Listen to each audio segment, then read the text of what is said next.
The first time that I picked up a mobile phone and made a call through it, I noticed a very strange feeling. I was, I think, probably 14 when I got my first mobile phone. So I was born in 1987, so this would be 2001. And it was a Nokia. I guess this was 2G at this point. And when I made a call, I put it up to my head and I noticed this very strange feeling, like something from the phone was drilling into my ear. Like, yeah, there was a force coming from the phone into my ear.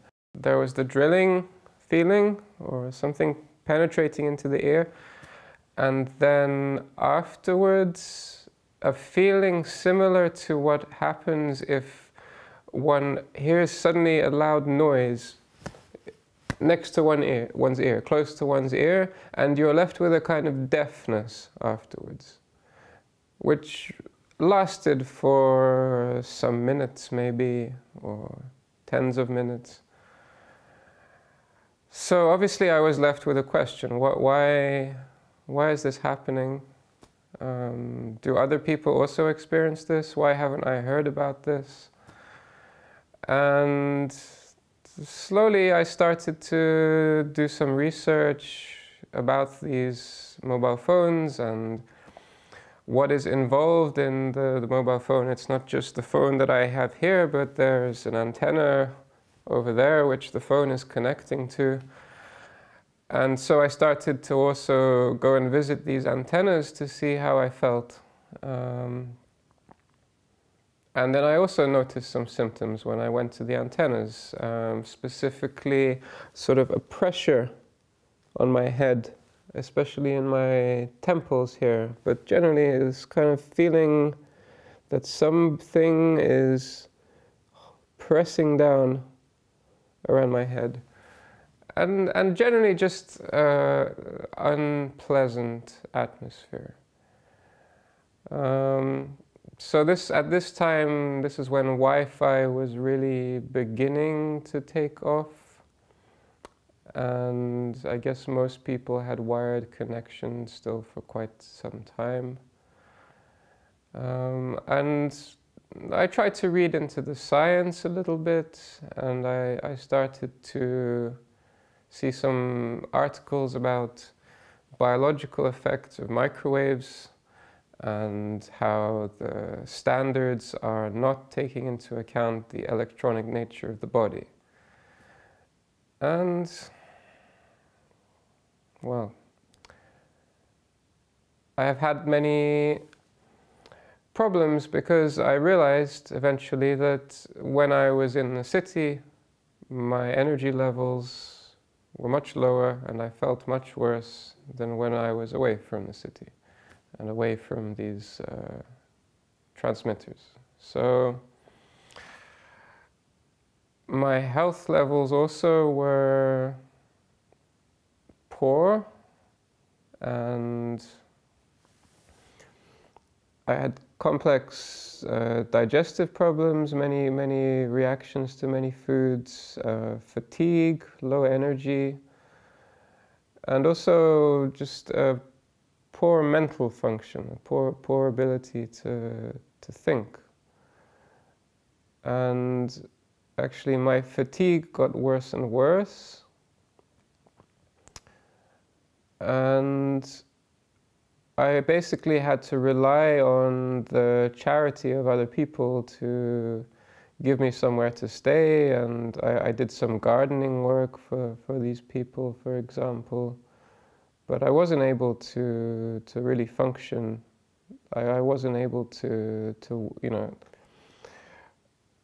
work a job that would be able to sustain me, because also another conundrum, more and more of these jobs expose you to this environment. And on the other side, if you want to have a job, let's say, what I was trained in, gardening, well then the physical strength is simply not there to be able to do this properly. And I am very aware that there are many people, and a growing number of people in this situation, who we do not even see often. We have no way of meeting these people or finding out about these people unless they happen to be close friends or family, because often their health crashes in such a dramatic way that they cannot even go outside from their house, and suddenly they find themselves in an extremely threatening environment. And they don't necessarily even know what's happened. And then some people who do know what's happened, or they have a long process of educating themselves and cutting through all of the propaganda and corrupt scientific research that has been funded by telecoms to create confusion in the same way that tobacco companies did when people started showing that their products were harmful. So now, this is however many years down the line it's taken me to come to a clarity, a greater clarity on how these technologies are affecting us. And I've been able to come out of my chronic fatigue, thankfully, in a big way. There were many factors. I was experimenting with diet, I was experimenting with breathing, and, well, emotions. These things are pressures. They force you to then really ask yourself, who am I, and what am I doing, and how can I do what I need to do in this world? So I also had serious problems with insomnia, especially in the last couple of years. And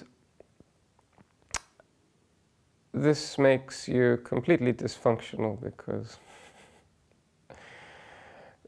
the thought process is very much turned upside down. When you consistently cannot sleep, you become almost paranoid about not being able to sleep. And again, I noticed that if I went to visit my mother, for example, across the road from her house, there is a block of apartments with something like 11 mobile phone antennas on it. And I notice when I'm there, it's extremely difficult for me to sleep. It's extremely difficult for me to think, even. I end up just being in this state where I'm totally exhausted. My body feels terrible. My muscles are weak. I'm sort of dragging myself around, trying just to focus on, okay, what do I need to do to get out of this place? And now I have a meter. This is a recent thing. I got myself a meter after many years of thinking about it. So now that I have this, when I start getting a certain feeling, I can see what is this feeling. I can check. But the symptoms have become quite consistent. So now already, even in my body, without checking with the meter, I have a pretty good sense of what is around me in terms of the electric fields and radiation. But actually, for me, meeting other people who are concerned about this in real life, not just finding them through the internet, was really important. So this year, only in June, I went and met some people in Poland. And, well, it's interesting because in knowing about these things, one is a complete minority. And there's ways in which that prevents one from acknowledging these things to oneself. There's subtle social pressures that we don't even know are happening. So meeting people who are concerned about this was what finally encouraged me to get the meter. And also these people were talking very much about the effects of artificial light on the health, which I had known about because I had heard people talking about this on the internet. And this is why I'm wearing these red glasses. So what I had heard was that our modern lighting, the fluorescent and the LED lighting in particular, is creating a great disturbance in the body because we have sensors to light in our eyes, also in the skin, and we are attuned to the natural cycles of the sun, the moon, starlight, and fire. Through humankind's history, this has been the sources of light that we have been exposed to.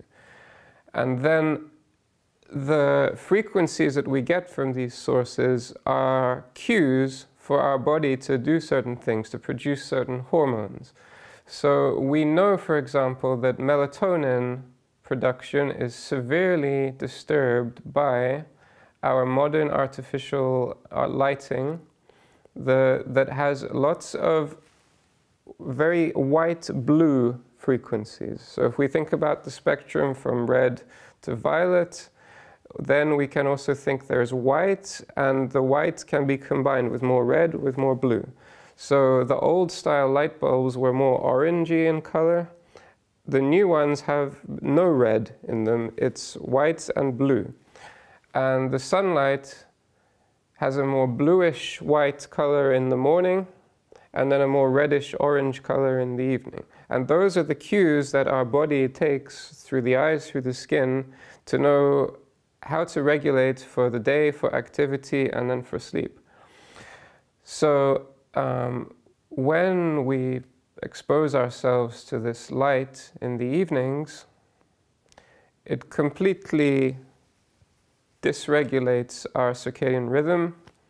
It's known, for example, that there's high cancer rates amongst night shift workers who are exposed to this on a regular basis. But now it's become something that's increasingly impossible to avoid because these fluorescent and LED lights are cheaper to run because they use less electricity.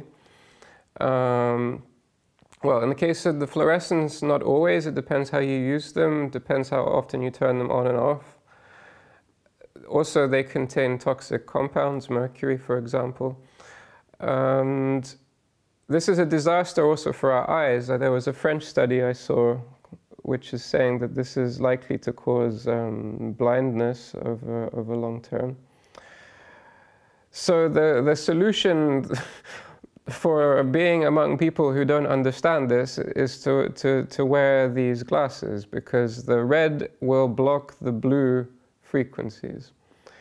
And for example, if I'm walking around in the city and I see through the side of the glasses there's a blue LED, if I turn to look at it through these glasses, it disappears.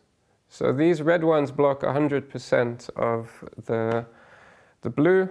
And since I went to Poland and met people who do these things, I finally started wearing them every evening. And now, since I've been doing that, and also trying to get up for sunrise as much as possible, be in the light as much as possible, especially in the mornings, also in the evenings, this is very important times to be outside, my sleep is normal. So obviously this has made a massive difference in my life. I can actually make some kind of plans for what I'm doing, because before I could never predict how I'd be feeling the next day, and it's very hard to make any progress with things. So I think the main point I want to make is we can think of the human body as something that you can either create a charge in, or you can discharge. The image of the battery is what I'm using here. So a lot of our modern technology is creating a discharge. And we must protect ourselves from that as much as possible. In the case of someone like me, that is a priority if we want to even be able to function. We must also educate people and try and do something to change the direction in which this technology is heading.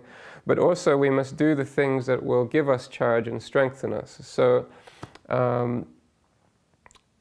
that includes being outside in the light, which is giving us strength.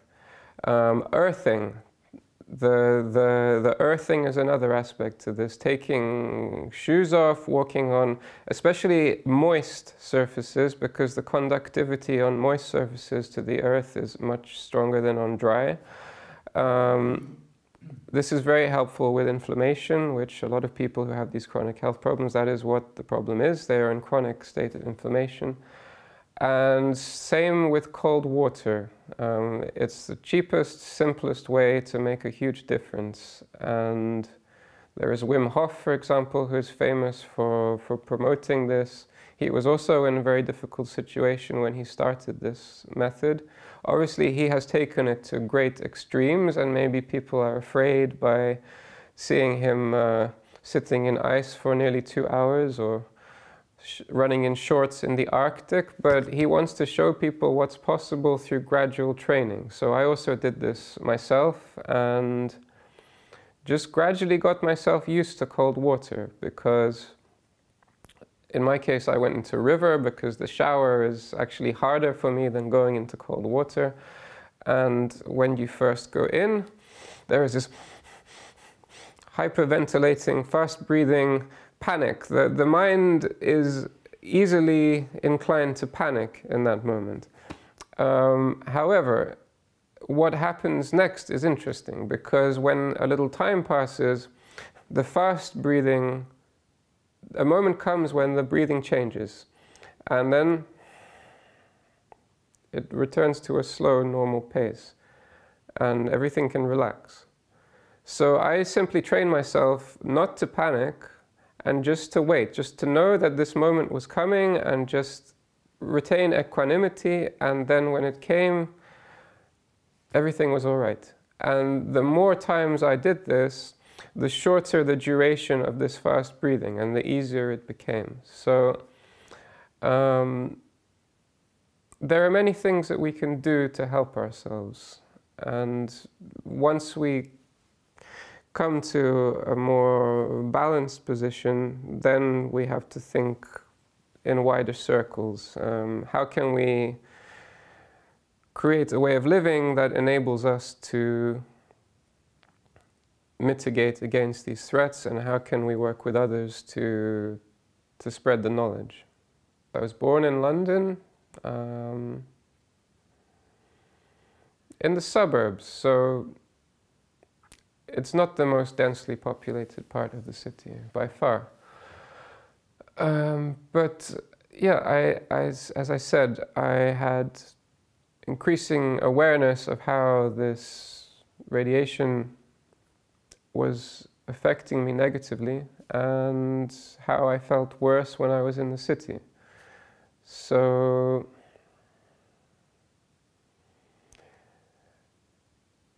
I actually left my school when I was 16, and I was having a lot of problems at school. And again, it's hard to know what was happening there in terms of electronics, and was this already my sensitivity developing at that point? I mean, of course, the schools all have these horrible fluorescent lights there. And all of this has a slow cumulative effect, which is why most of us don't even notice it happening and find it hard to understand how it works. But like I said, eventually I had to simply leave the city. So I already had an interest in organic farming, because I went to a school, after I left my school in London, I went to a school where they had a garden. It was an alternative school. And then I realized, oh, the countryside, it's another reality which I didn't even know about. Well, I knew, but I had never experienced. And actually spending time with old trees was also very important for me. There were big old oak trees, and this made an enormous difference for me, just to stand and be in their field. And so I slowly realized, well, I have to find a way of not living in the city. So I have to learn about all the different things in nature, and how to produce food, and how people lived. And this, of course, is a huge task. But we have, for example, in the UK and in many countries, I'm sure here too, an organization which coordinates volunteering on organic farms, WWF. So I was going in the summer months to stay on WWF farms, and so then I started to get some practical experience. Then I decided to go and study organic and biodynamic agriculture. And then after this, well, it was a question again, where in England or Britain can I live? Because it's a very densely populated island, especially England. And land is very expensive. It's not easy for people to live in the countryside. It's not like much of Europe where the countryside is emptying out and houses can be got for cheap. It's much more a playground of the rich, and we have our own historical reasons for this. But after many years, it became clear to me that it wouldn't really be possible for me to create the kind of life I wanted in Britain.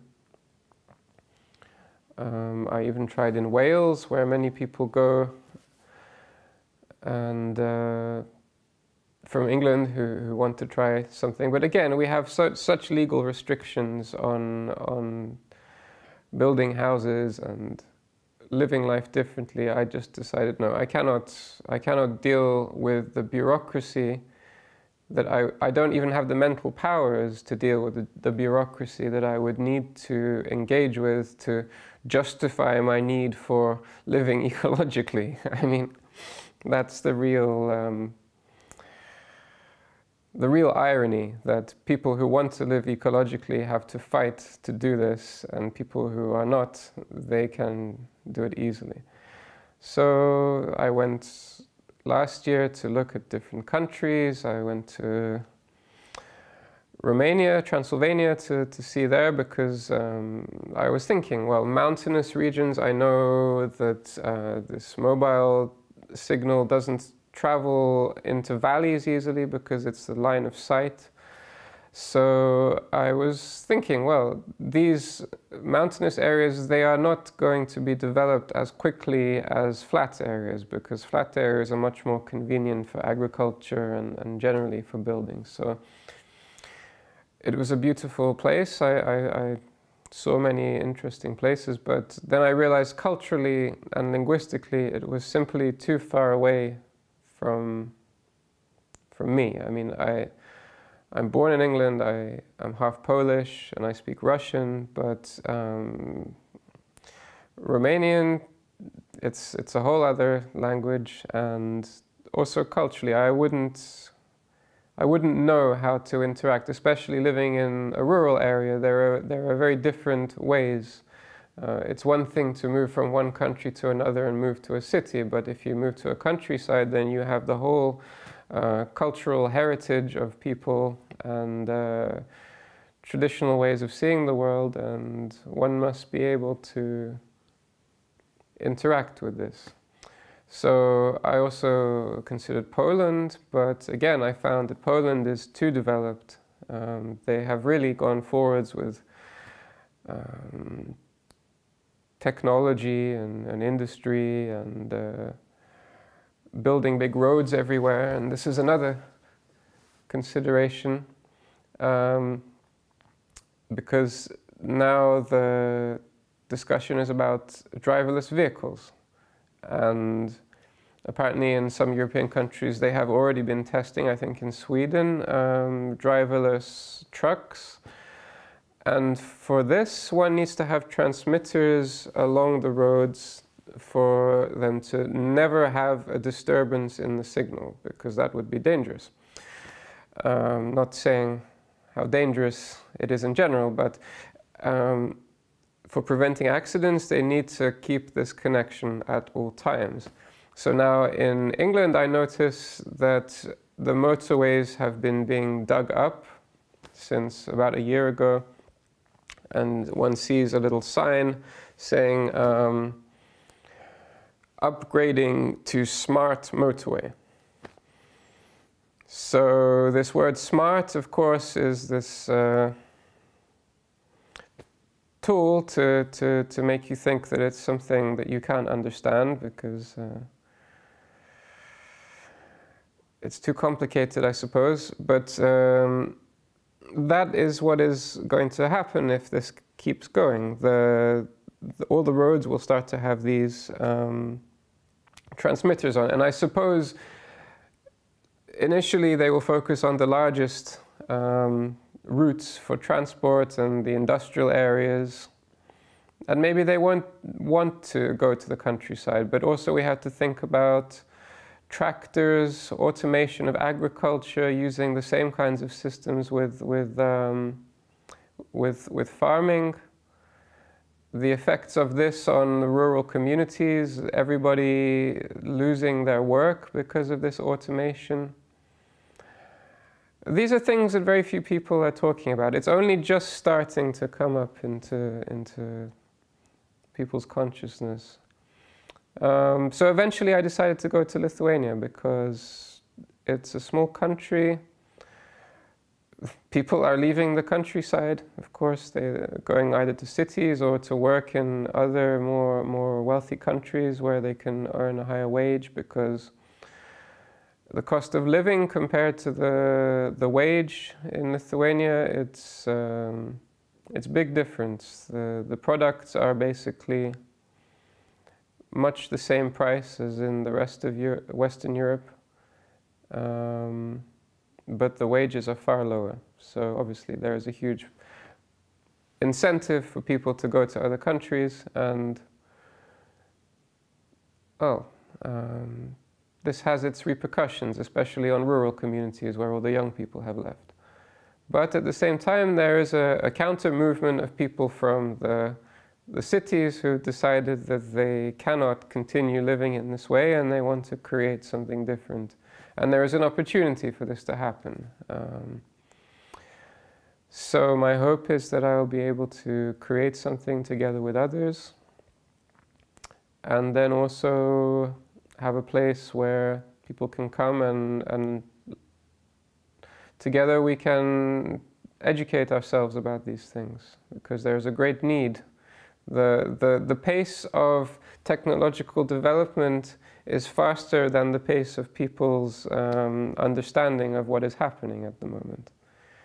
And this technology seems to have an exponential quality to it. The speed at which it's developing is accelerating. So it's very important that we make an effort to know what's going on, and to be able to also decipher what is propaganda. Because people who are concerned about these things are, of course, being dismissed as tinfoil hat wearing conspiracy theorists. And it's the straw man method, the straw man logical fallacy. You create a false representation of who somebody is and what they believe, and then you attack this false representation. Or you use names, and this is ad hominem. So we must also understand how these methods work. There's Wi-Fi in schools in the UK. And of course, all the children have smartphones.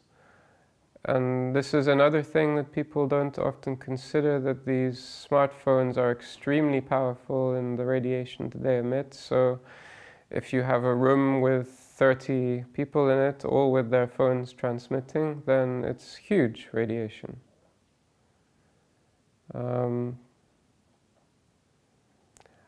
as for why people don't seem to be aware, I mean, yes, we have some areas which are these kind of traditional alternative, let's say, communities where people have for many years, maybe through hippie kind of communities or other subcultures where people have a bit more capacity to think differently. There are movements being organized and now increasingly using legal challenges to local authorities to say this is harmful, and we have many studies that show the effects, despite the statements of people who are either working for or defending the interests of telecoms companies. I mean, it's astonishing that they can make this claim, use this, say this in the media, where all one needs to do is know where to look, and you can find the studies that show problems, including one run by the United States government, the NPR study, which was a massive project, and then when it returned the results that showed the harm, the US government decided to bury it and pretend it never happened.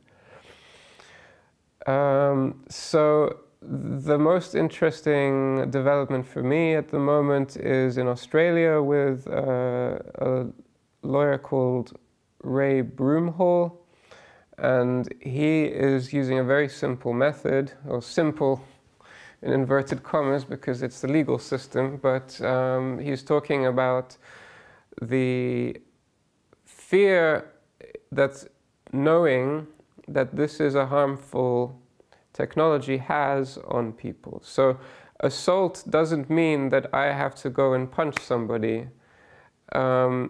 Within law, the fact that I might already be threatening somebody is sufficient to take action against them. So in this way, as I understand it, he has stopped thousands of applications for new mobile phone masts.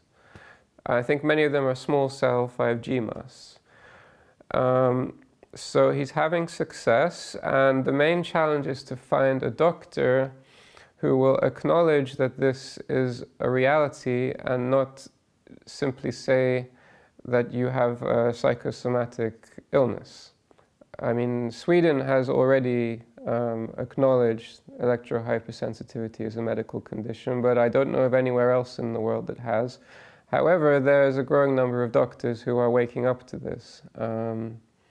If people want to look into the research, one researcher in particular I think they should look at is Dr. Martin Paul, who talks about the excessive calcium in the cell, which is caused by disturbance in the electronic system in the cell, just to summarize.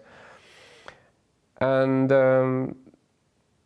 he is very concerned. He is extremely concerned. He thinks that this, that we are already on the edge. We have already been pushed to the limit with the technologies we have around us at the moment, and that the next generation is likely to start creating massive problems. And of course, we don't become aware of the extent of the problems for many years. What effect is there for a child who has been exposed to this? Well, we will not know this for many years. He's talking in particular about early onset Alzheimer's, and that has a very long latency period. And in the studies with rats or mice, I don't remember, simply being exposed when they were young brought on the Alzheimer's much, much faster. But of course, there was a gap.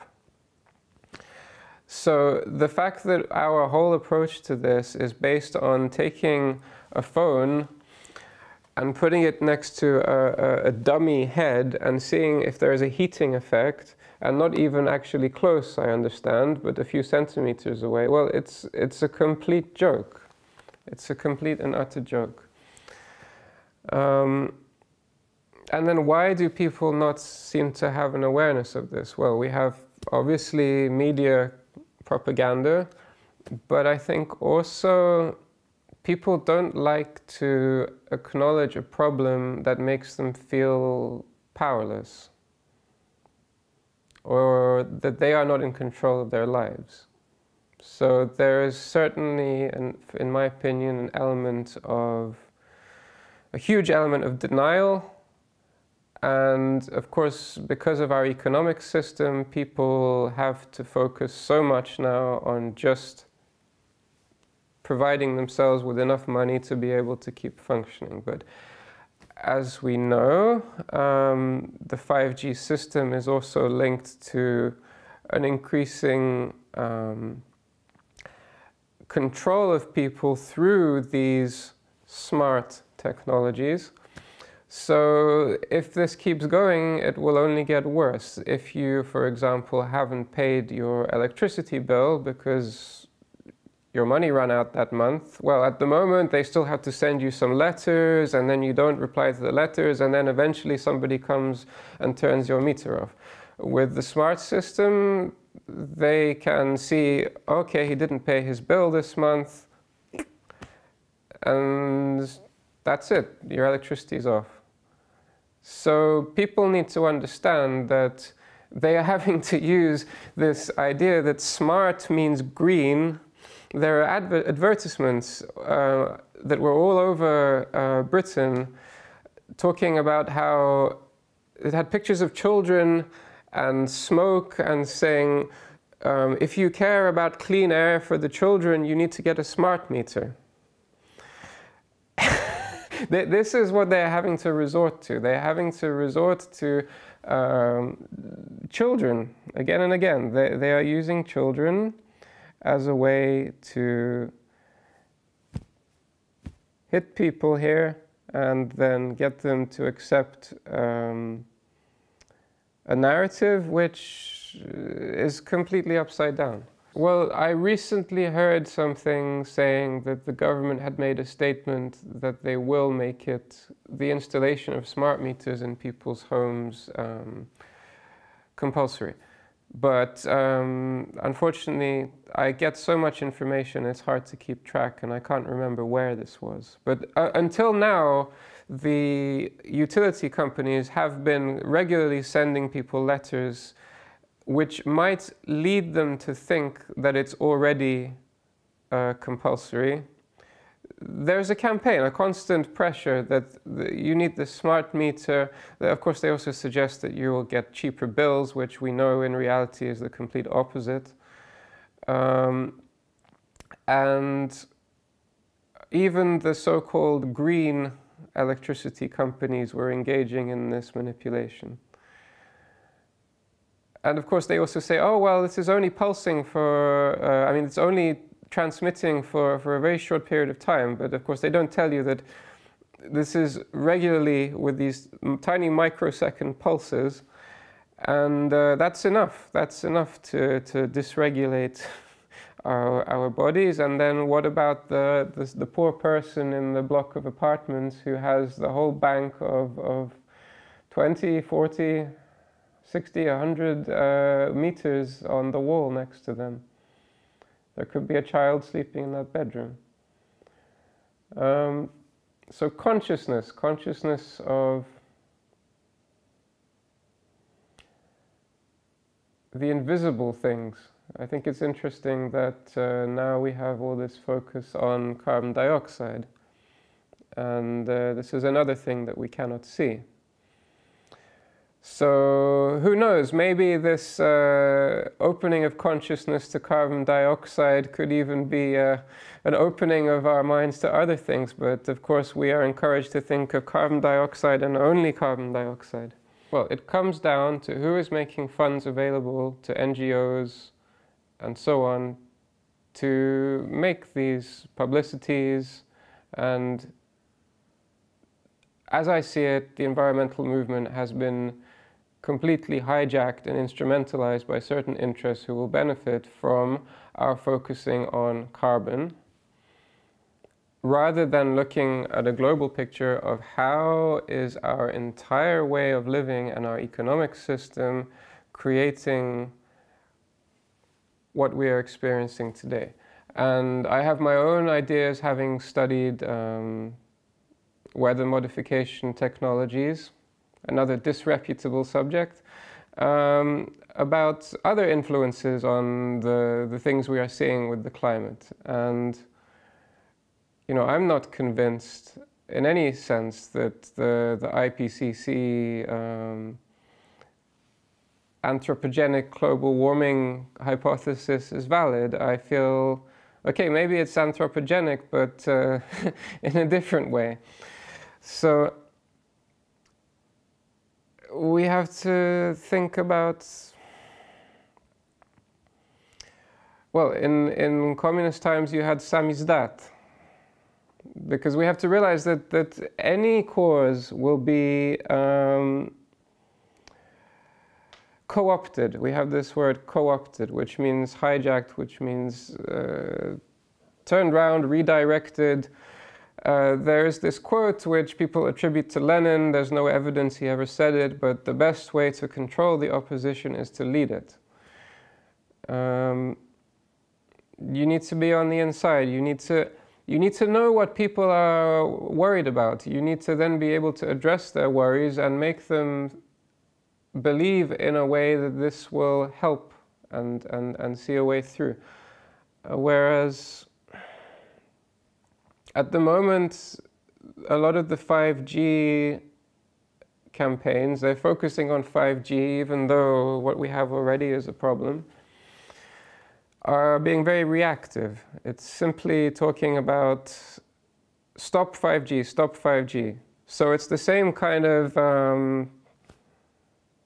short-term and very fear-based response to what we are seeing with the CO2 problem. And the paradox is that actually, if we want to create something that will make any meaningful change, then we actually have to stop and allow ourselves to see the big picture. And that cannot be done like this. So this Greta Thunberg, I want you to panic, we really have to ask questions when we hear this message getting spread through the media. And also with 5G campaigners, one has to ask questions. Have the telecoms companies anticipated this resistance movement, and have they actually put people within this movement to create a hysterical, panicking narrative that's going to discourage the great majority of people from engaging with it? It's going to reinforce this stereotype of the tinfoil hat wearing crazy person who's on the street corner ranting and raving, and not some people who are actually capable of communicating how the technology works and what the scientific literature is about the biological effects. I mean, it's changing now. People are getting more organized. I am very interested in what's happening in Switzerland, where now they have installed 5G in many places, and I understand there is a growing resistance because people are already apparently feeling effects. And this is a question of a few months.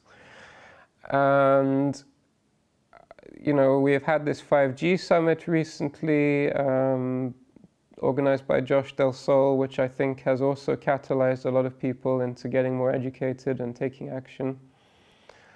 So we just have to keep working, but we have to remember not to get tunnel vision at the same time. We need to move forward with one thing, but then also orient ourselves and see what's happening with the big picture, because they will, the forces that want this technocratic system in place, they will always try and co-opt the resistance. So we had, for example, Boris Johnson talking about AI and nanotechnology recently.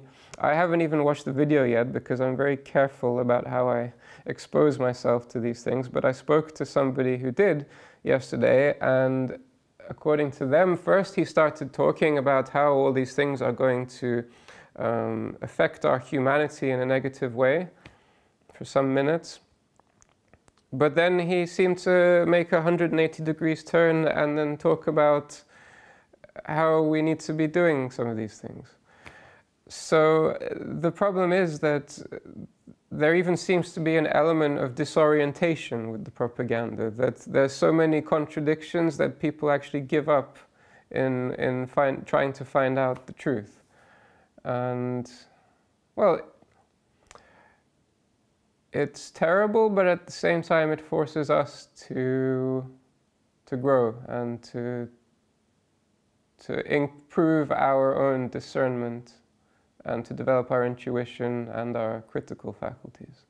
So we have to see this as a challenge, and it's the only way to engage with these things.